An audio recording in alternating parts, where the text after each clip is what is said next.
Gente, vamos passar agora então à ortodoxia oriental.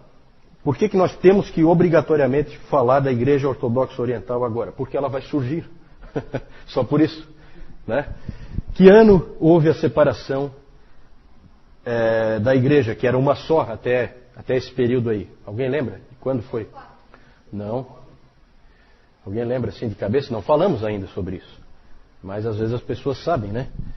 Porque é o grande cisma entre a Igreja do Ocidente e a Igreja do Oriente. Isso foi no ano 1054, então é no fim aqui do nosso período.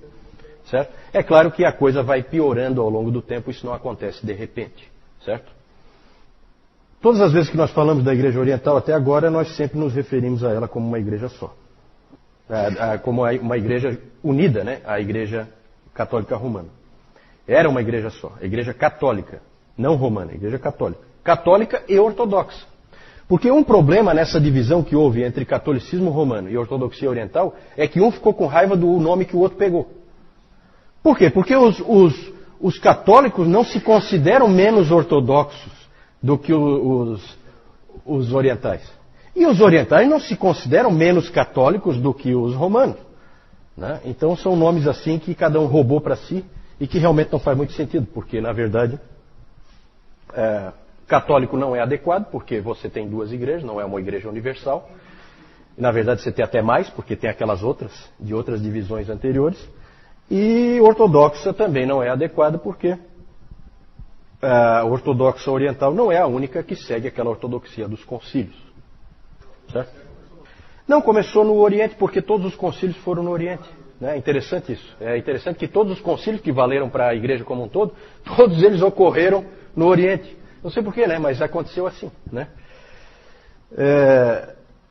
Começa já as diferenças entre esses dois lados começam gradativamente. E uma diferença básica é a diferença de língua. A igreja do Ocidente foi migrando para utilizar o latim e a igreja oriental permaneceu com o grego. Né? Permaneceu com o grego. Então alguém já disse que os dois lados não conseguiam se entender porque eles não conseguiam se entender. Captaram? Né? Porque para os romanos parecia que os outros estavam falando grego. A igreja oriental, a igreja ortodoxa oriental, ela gosta de se intitular como a igreja dos 7 concílios. É fácil de lembrar dos 7 concílios, alguns nós vimos em detalhe. É fácil de lembrar o que eles trataram. Niceia e Constantinopla, os dois primeiros, trataram da Trindade, doutrina da Trindade. Principalmente, tem outras coisas subsidiárias, mas para a gente lembrar a principal coisa que foi definida ali, né? Os outros todos, Éfeso, Calcedônia, Constantinopla II, Constantinopla III, todos eles trataram da doutrina de Cristo. Lembram que eu falei que Calcedônia não resolveu, que no Oriente continuou a briga na questão das duas naturezas de Cristo, e aí toda hora tinha que convocar um outro concílio, porque não havia acordo, e só no Ocidente, de cara, isso eu falei também, de cara a Calcedônia foi aceita no Ocidente. Né? Cristo tem duas naturezas, a natureza humana e a natureza divina, independentes na mesma pessoa. E por último, o último concílio, Niceia II, em 787, tratou dos ícones. Depois nós vamos falar disso. E aí a gente tem uma primeira característica. A Igreja Oriental ela se considera a Igreja dos 7 concílios porque eles são extremamente cuidadosos em nunca modificar nenhuma decisão de um concílio. Então essa é a primeira característica da Igreja Oriental. Gravem isso na cabeça. Ela não muda. Ela não muda nunca. Ela é sempre igual. Isso foi crescendo, eu já falei para vocês que eles achavam que os ocidentais pensavam demais, iam longe demais. Eles não, eles sempre defenderam o mistério, a coisa assim. Só que eles ficaram tão no mistério que não evoluíram mais nada. Então ela não muda, ela é sempre igual. Os teólogos da Igreja Oriental, todos os pais, ela compartilha com a Igreja Ocidental até Agostinho. Até Agostinho. Porque Agostinho é do Ocidente. A Igreja Oriental não reconhece Agostinho. Certo? Agostinho já é um teólogo do Ocidente. E ela, depois dos pais, ela teve os seus próprios teólogos, que foram influentes. Alguns vou citar alguns nomes aí. João Climacus, esse escreveu A Escada da Ascensão Divina, então é um indivíduo importante para os místicos. Mais tarde nós vamos falar dos místicos, do cristianismo místico. Maximus, o confessor, também foi um nome importante. Mas o mais importante é esse que eu estou mostrando aí, que é o João Damasceno. João de Damasco. Por isso João Damasceno. Esse Damasceno é o cara que é de Damasco, da cidade de Damasco. Damasco, capital da... Hoje de manhã, da onde? Síria, exatamente. Antioquia fica na Síria também, mas não é a capital. A capital, Damasco. O Newton falou hoje de manhã do Naamã, né? Naamã, onde é que morava o Naamã? Em Damasco, na Síria. Então isso aí é uma cidade muito antiga, né? Que já existia lá nos tempos do Velho Testamento.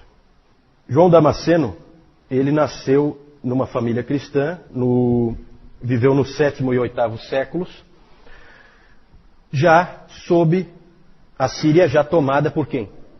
Quando ele nasceu. A Síria já estava tomada pelos...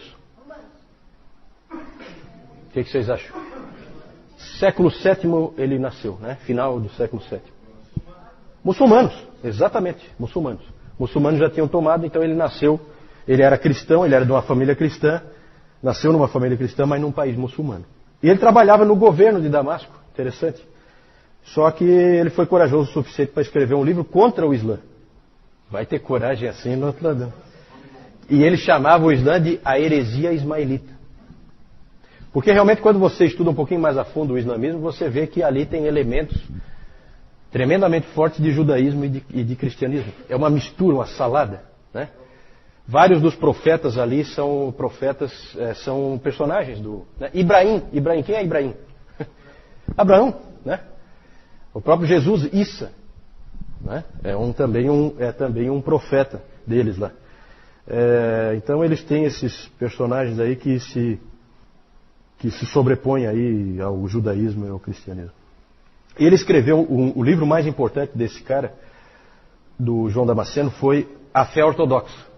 Esse livro é fundamental porque ele é a teologia sistemática da Igreja Ortodoxa Oriental. A fé ortodoxa. A fé ortodoxa. Na verdade, é a única teologia sistemática. Certo? Ele também escrevia hinos, esse João Damasceno. Ele é importante para definir qual é o pensamento ortodoxo. Eu quero fazer um comparativo rápido, porque evidentemente nós temos um foco aqui na divisão que houve, que vai acontecer no final desse período. E aí eu quero mostrar para vocês as ênfases, porque ali também há um ponto de discórdia, as ênfases de cada igreja. No Ocidente, a ênfase sempre foi e é até hoje, e nisso aí nós não temos muita distância do catolicismo romano. Nós, como protestantes, mostramos que somos sim ocidentais, porque as ênfases nossas são exatamente as mesmas do catolicismo romano. Pecado, graça, justificação e salvação. Só que a gente, evidentemente, trata isso tudo de uma maneira diferente, né? Muito mais bíblica, muito mais atrelada à palavra de Deus, do que o catolicismo romano. Mas a ênfase oriental é completamente diferente. Os orientais, eles enfatizam outras coisas. O apofaticismo, vou falar daqui a pouco, a tradição, a teoses, também vou falar em detalhe, e os ícones. Nos 7 concílios nós vimos ali que o último concílio teve como tema os ícones, certo? Nós vamos tratar isso com um pouquinho de detalhe daqui a pouquinho. Apofaticismo. Apofaticismo é a teologia negativa. Lembra que eu falei já do Dionísio, o pseudo-areopagita? Ele trabalhava essa teologia negativa.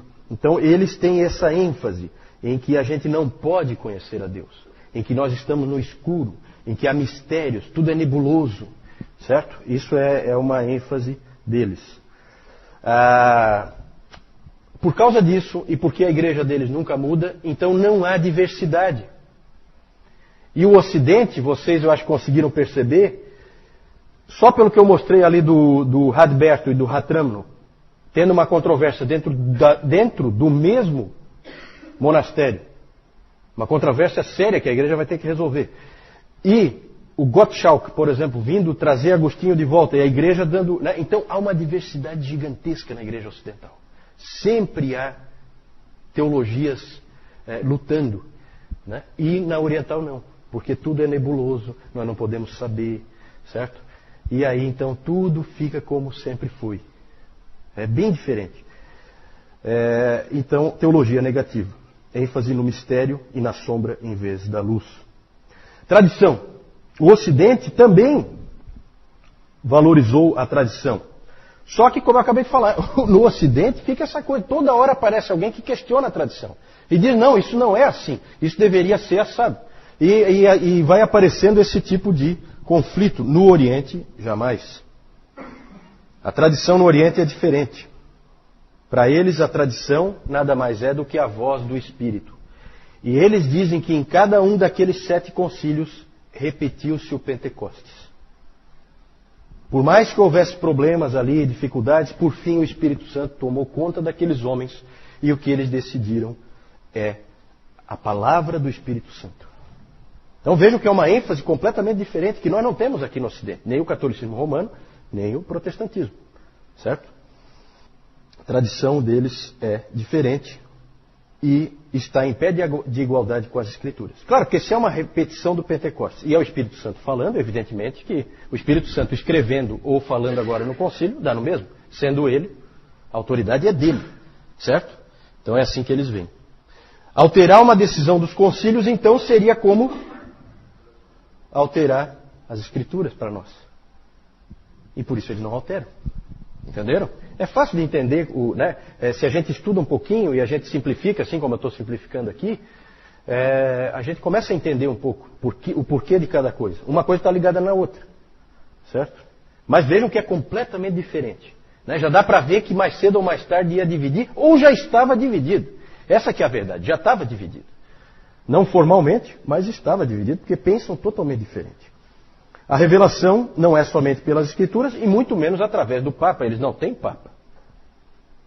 A revelação é por meio da Igreja. Eles sempre pensaram assim. É a Igreja. Teoses. O que é a teoses? Teoses é o meio de salvação para a ortodoxia oriental. Eles são salvos pela teoses. O que é a teose? O que quer dizer isso? Significa uma palavra que significa deificação. Deificação. Atanásio disse o seguinte, Atanásio é fundamental para a ortodoxia oriental, tá? Atanásio disse o seguinte, Deus se fez homem para que o homem pudesse tornar-se Deus. Para eles isso é muito importante. Você vai aos poucos sendo transformado à imagem e semelhança de Deus. E nós temos um texto bíblico que mais ou menos puxa nessa direção, né? Qual é? Alguém lembra? Um texto bíblico que puxa nessa direção, de que o homem vai se transformando ou é transformado em Deus, como Atanásio colocou aqui. Deus se fez homem para que o homem pudesse tornar-se Deus. Não, é aquele do 2 Pedro 1,4. Né? Alguém abre aí para nós, 2 Pedro 1,4? Participantes da natureza divina. Lembra desse? Esse pedacinho, acho que a maioria dele. Esse aí, eu achava que todo mundo conhecia, mas o Newton, não sei, vou ter que consultar o Newton para ver se todo mundo conhece. Não, só um minutinho, para pegar, né? Alguém achou aí? Denise, achou? Pelas quais nos têm sido doadas as suas preciosas e muito grandes promessas, para que por elas vos torneis coparticipantes da natureza divina, livrando-vos da corrupção das paixões que há no mundo. Os torneis coparticipantes da natureza divina. Para eles essa é a salvação, é você se tornar coparticipante da natureza divina. Para o Ocidente isso aí soa estranho. O Ocidente não gosta muito dessa linguagem. Existem, claro, ideias parecidas, nós temos conceitos parecidos com esse, mas para nós soa um pouquinho herege essa maneira de falar. Né? Na verdade, eles têm um entendimento claro disso aí, mas para o ocidental soa estranho, soa como uma heresia. Há pessoas no Ocidente que constroem em cima dessa ideia, geralmente são místicos, mas não é bem aceita normalmente no Ocidente, ela tem uma certa resistência. No Oriente é praticamente o meio de salvação. Vou falar dos ícones. O uso dos ícones. O que são os ícones? Ícones são as imagens de Cristo e dos santos. Quando um protestante vai para uma igreja oriental, na Rússia, principalmente na Rússia, né? Hoje a ortodoxia oriental, o forte dela está na Rússia. Constantinopla não existe mais, chama-se Istambul, e é muçulmano até o último fio do cabelo. Então a ortodoxia, o grande centro da ortodoxia é a Rússia. E o cara se assusta quando entra lá, porque é tanta imagem, e tanta pintura, e tanta estátua, que realmente assusta. Para eles é muito importante essas figuras, essas imagens, que são chamadas de ícones. Elas estão em todo lugar. Geralmente no centro dos templos deles há uma figura de Cristo, que é a mais central. E uma coisa interessante é que você dificilmente vai encontrar uma imagem de Cristo crucificado. Oi. Sim, no catolicismo romano também existem muitas imagens, mas ali no Oriente é um absurdo. Eles consideram muito importante as imagens dos santos e de Cristo. E no caso do... Oi. Não, é aquela padrão mais ou menos. Depois o João vai mostrar uma ali. Não é muito diferente, não. Porque no início era uma igreja só, né? Aí depois é que vai... Né? Geralmente no centro, então, tem essa imagem e é diferente do Ocidente. No Ocidente costuma-se muito representar Cristo na cruz. Cristo crucificado. Raramente no Oriente você vai ver essa imagem. Ela não existe. Cristo é sempre apresentado como o chamado Cristo Pantocrator. Pantocrator. O Senhor de todas as coisas. Então é um Cristo rei. Ele sempre põe um Cristo que é um rei. No Oriente houve um problema muito sério nessa questão dos ícones.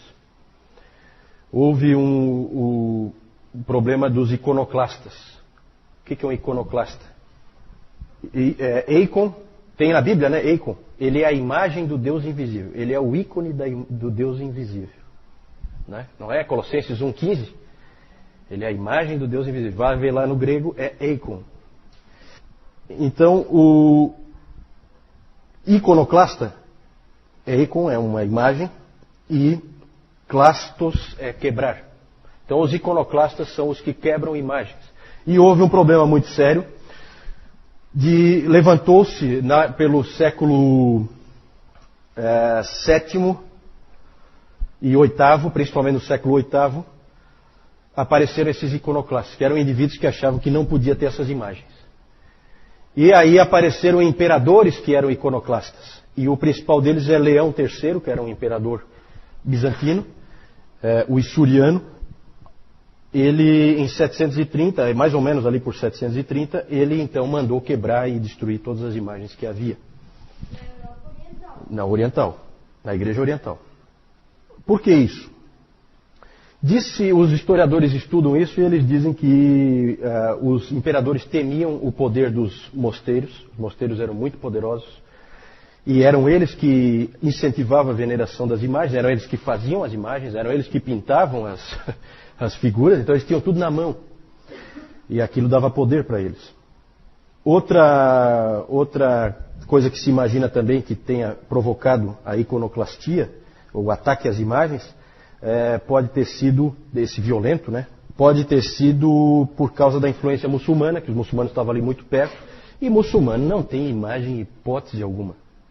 Então os muçulmanos achavam aquilo ali, um povo, na verdade, um povo pagão, que tinha templos cheios de imagens, era assim que o muçulmano via o cristão.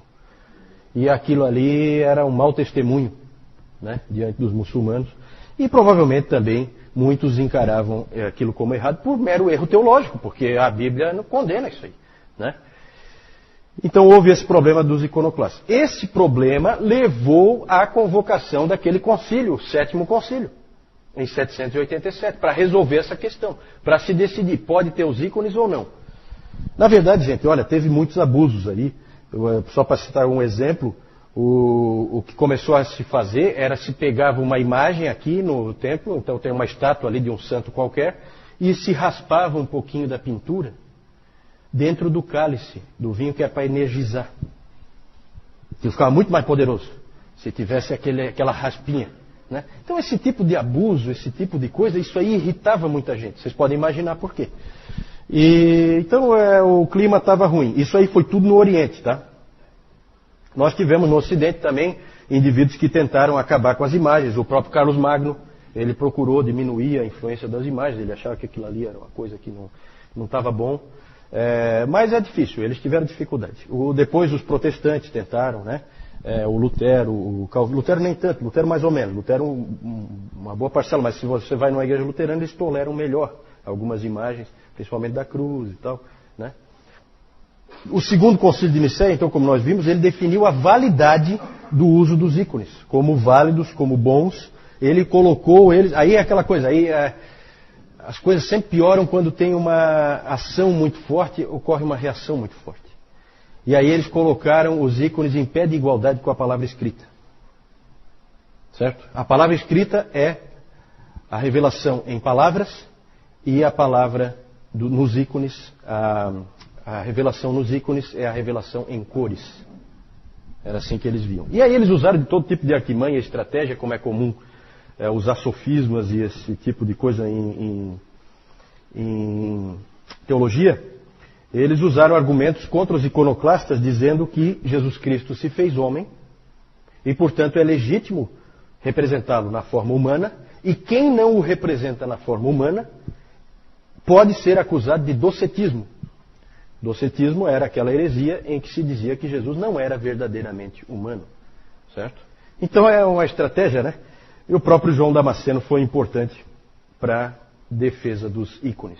E os ícones ganharam uma importância muito grande.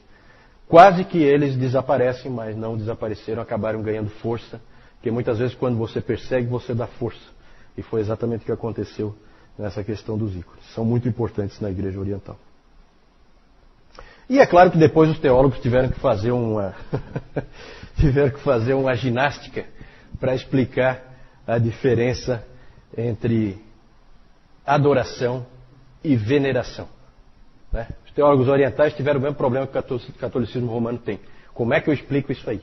E aí fazem todo um arrazoado que não convence ninguém, aí usam termos bonitos. Adoração absoluta, que é só a Deus, e a adoração relativa, que é aos santos. Então, sabe, começa esse tipo de coisinha assim que não... Na verdade, todo esse posicionamento ignorou a Bíblia e ignorou o ensino dos pais. Os pais sempre associaram os ícones ao paganismo. Certo? Então é aquela coisa. A tradição, mas na hora de pôr em prática não põe. Né? É interessante essa observação. Na Escritura o Espírito Santo mandou não fazer, e daí no concílio de Nicéia II ele mandou fazer. Interessante. Vamos falar do problema, os ícones já falei, vamos falar do problema do grande cisma. Na verdade já havia aquela diferença de ênfases, que me parece que é bem forte, e aí começam assim os pequenos problemas. Um problema que sempre houve, desde Nicéia e Constantinopla, os dois primeiros concílios, foi a questão da primazia. Porque em Nicéia e em Constantinopla foi definido o seguinte, que a Igreja de Roma é a igreja mais importante, mas que Constantinopla é a nova Roma, porque o imperador foi para lá. Na verdade, vocês veem que no início todo o pensamento deles é que a importância da igreja tem a ver com a sede do império. Né? Aí depois vem o Leão I, espertalhão, e vem com essa história do Pedro, de não sei o que, Mateus 16, que é bíblico, não sei o que e tal, e se aproveita e acaba jogando lá. Por quê? Porque a sede do império não é mais ali. Agora nós temos que mudar o enredo. Certo? Senão Constantinopla passa a ser a nova igreja principal. E o que se dizia lá em Nicéia no primeiro concílio de Constantinopla, o que eles definiram lá foi que Constantinopla é a nova Roma, portanto tem igualdade com Roma. Roma não gostou nem um pouquinho. Achou essa interpretação totalmente errada. E aí começa o conflito da primazia. Né? Quem, afinal de contas, é o maior? Os concílios sempre diziam, não, pode ser uma questão de honra. Roma pode ter mais honra. Vamos dizer assim, é o mais honrado entre iguais, mas são iguais. Então esse foi um ponto que pegou, já houve um certo desentendimento nesse ponto aí. A gota d'água foi a controvérsia filioque. O que quer dizer filioque? Filioque significa do filho. Filioque, em latim, tá? A controvérsia filioque aconteceu porque o Papa Benedito VIII, ou Bento VIII, né? Agora tem que falar Bento, né? Eu sempre achava que era Benedito, mas aí assumiu esse aí. E na verdade é assim, Benedito é em italiano, né? E Bento é que nem Giovanni e João, é o mesmo nome, né? É o mesmo nome, só que em línguas diferentes. Então, o Papa Bento VIII, o de agora é o dobro melhor do que aquele lá, né? Mais ou menos. O Bento VIII, ele pegou e alterou o credo niceno, dizendo que o Espírito Santo procede do Pai e do Filho, filioque. O Espírito Santo procede do Pai e do Filho, filioque. O Papa pegou e alterou o credo niceno, que foi produzido aonde? Em Niceia e em... A parte do... O que foi feito depois, eu até comentei isso, que o credo niceno, na verdade, foi fechado no segundo concílio em Constantinopla. A versão que nós conhecemos hoje é a versão de Constantinopla. Aí, pensem no que a gente já aprendeu hoje. O que vocês acham que a Igreja Oriental vai pensar de um Papa que foi lá e alterou o que o Espírito Santo tinha dito nos 2 concílios? Aí complicou. Por isso que a coisa ficou séria. Porque para a Igreja Ocidental, o Papa pode fazer o que bem entender, é a autoridade absoluta, o vigário de Deus na terra, pode fazer o que bem entender, está sempre certo. E para a Igreja Oriental, isso aí é uma piada. Então, ali houve uma controvérsia muito grande e o número de tratados escritos sobre esse assunto é gigantesco, dos 2 lados. Né? Então, são coisas assim que viram controvérsias gigantescas. Isso aí, evidentemente, também ajudou a separar. E vocês vejam que nessa controvérsia acabou assim aparecendo a diferença de entendimento dos 2 lados. Acabou aflorando. Vocês mesmo concluíram aí que o Papa tinha feito uma coisa absurda para o Oriente. Certo? Por fim, depois de tudo isso que nós vimos, já deu para perceber que ia ser difícil eles permanecerem juntos. Houve uma separação temporária no 9º século, que acabaram se acertando, e em 1054 o cardeal Humberto foi enviado pelo Papa Leão IX, e aí tem umas coisas tão confusas na história da igreja, eu não quero entrar em detalhe, mas o cardeal Humberto foi emissário do Papa, ele tinha autoridade do Papa, ele foi até lá em Constantinopla e ele foi lá para ter um entendimento com o Miguel Cerulário, que era o patriarca de Constantinopla, e os 2 acabaram brigando lá e um excomungou o outro. Certo? Aí o cardeal Humberto excomungou o Miguel Cerulário e o Miguel Cerulário excomungou o cardeal Humberto e o Papa. E ali, então, se considera que aquela data é a data em que há a separação. Porque está excomungado, você está fora da igreja, você não tem salvação, você está completamente perdido. O problema é saber quem tem a autoridade para excomungar quem. Então houve uma excomunhão recíproca. Excomungar, a Rebeca perguntou, o que é excomungar? Excomunhão é tirar alguém dos benefícios da igreja, é impedir que ele seja beneficiado pelas coisas da igreja. Ele não participa mais da ceia e, portanto, ele está fora da igreja e ele está perdido. Né? Ele está condenado. E aí os 2 se excomungaram, então passou a ter 2 igrejas. Eu acho que sim, né? Eu acho que foram. E o interessante é assim, né? Porque aí as coisas confusas, eu não queria entrar nisso, mas quando o cardeal Humberto chegou lá, o Papa Leão IX tinha morrido, mas ele não sabia. Então há quem diga que não valeu. Porque o emissário do Papa não podia ser emissário do Papa se o Papa está morto. Então não valeu a excomunhão do Humberto. O Humberto não podia ter excomungado. Então umas discussões assim esquisitas. Uma coisa. Depois disso, gente, um monte de anátemas para todo lado. Isso é uma fraternidade, uma coisa bonita. Bonito isso. Né? Era anátema para todo lado, era bula papal detonando com os caras de Constantinopla, do outro lado vinha também. Olha, exemplo, né?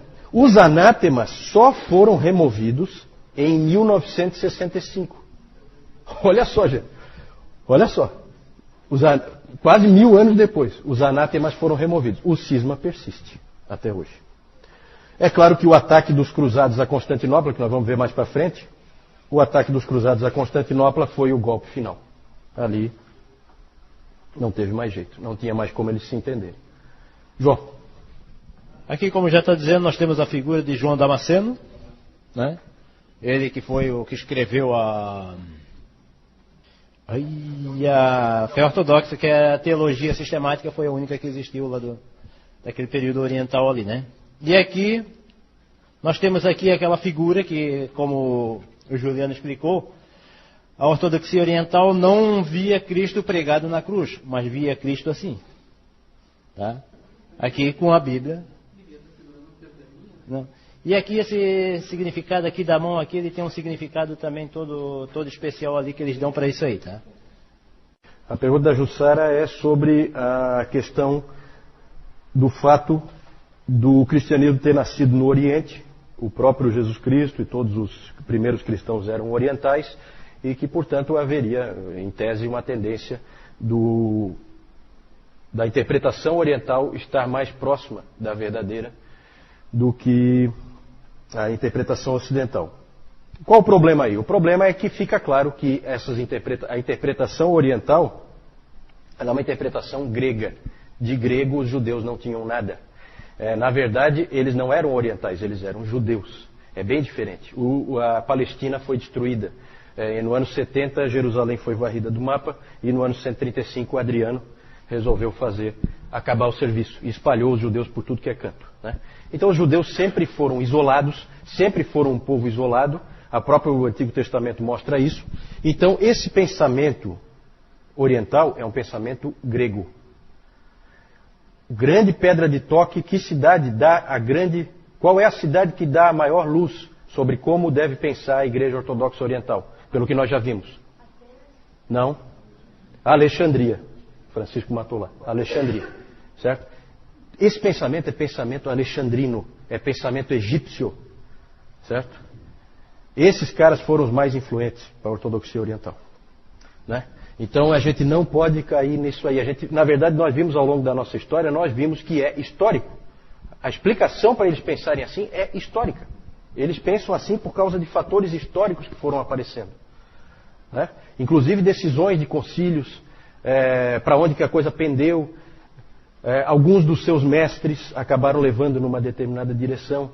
Então é mais por causa disso aí. Por isso que a gente está sempre vendo aquele texto de Isaías 48, seca-se a erva, cai a sua flor, mas a palavra do nosso Deus permanece eternamente. A grande vantagem dos ocidentais é que eles permaneceram mais perto da palavra, especialmente os protestantes, que realmente quiseram voltar à palavra, já que os católicos romanos tinham ido para muito, mas muito longe da palavra de Deus.